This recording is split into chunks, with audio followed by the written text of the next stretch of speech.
This guy in the yellow hat and orange beard is named Vincent van Gogh. Vincent van Gogh's work was never successful. He couldn't sell not one painting when he was around.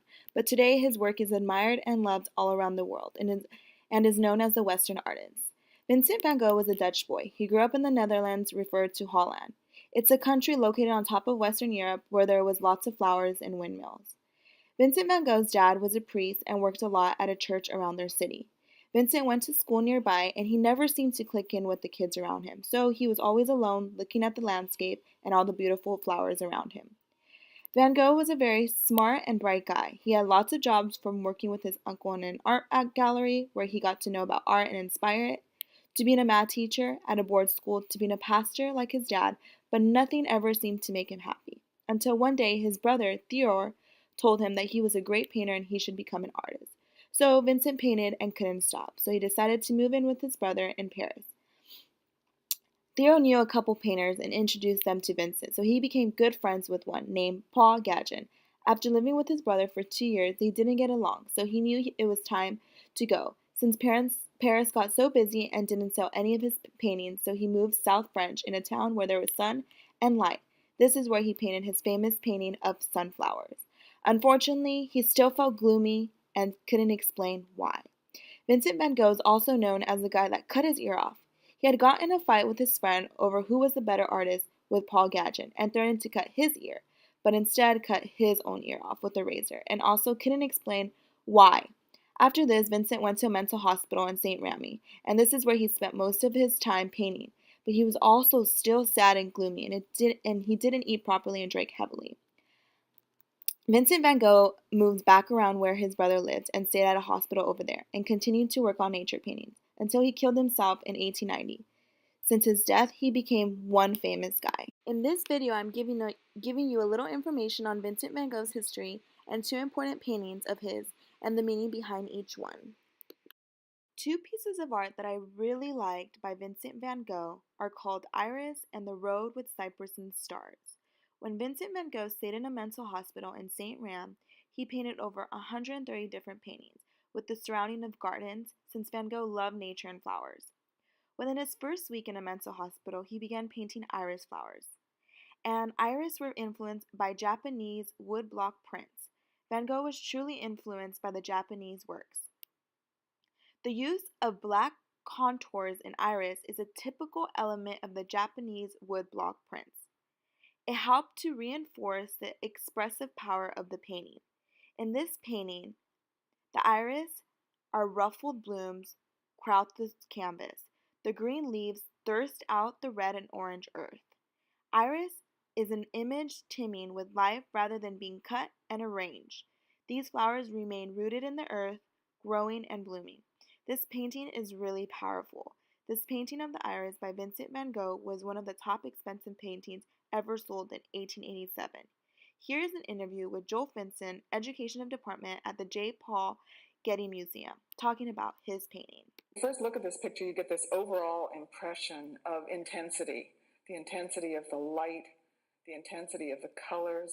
Even the space somehow is more intense than in the real world. And in fact, he's literally compressed space so that those flowers are pressed up against the front of the picture plane.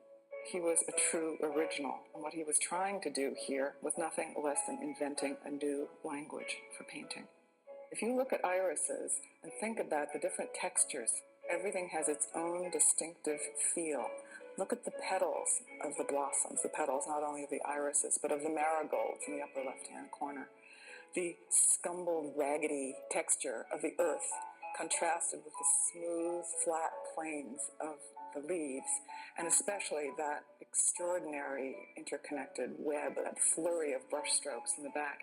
Everything has its own unique feel. Can a photograph do this? No, of course not. And in fact, he says in his letters that he believes that only the painter can express the real truth about things. It's a poetic truth. Vincent is actually trying to show us not only the power and the beauty of nature, but also of painting as well, in the hopes of leading us to a kind of spiritual experience. Like she said, Van Gogh didn't only want us to know the power of beauty, but the power of nature. and also doing something you like.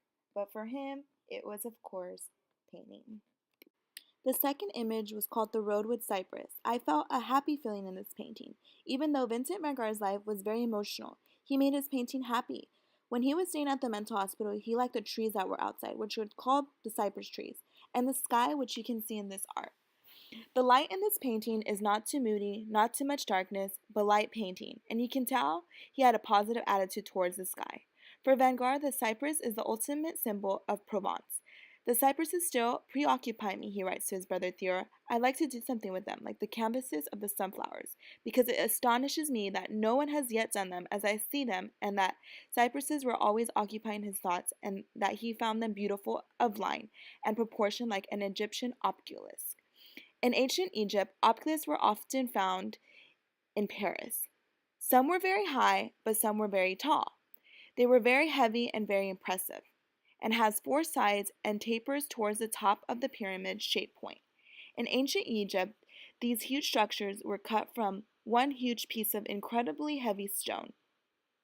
They found a way to stand these huge stones upright after they had been decorated and curved with writing telling of the wonderful life and great achievements of the person each opulus honored. Van Gogh paints country road in Provence by night shortly before leaving the mental hospital at Saint-Remy. This is not an existing landscape, but instead composed as his own memory, as a final reminder of Saint-Remy, as a summary of the many impressions he occurred during the stay in the mental hospital. These two paintings have a powerful meaning because he painted these right before he died and had a powerful meaning behind them. Even though Vincent van Gogh stood alone and felt sad and gloomy, he is now a famous Western artist all around the world. Sadly, he died at the age 37. Vincent van Gogh showed people that painting could be an intense expressing activity, and today he has influenced so many people around the world to do what you love and express it by painting.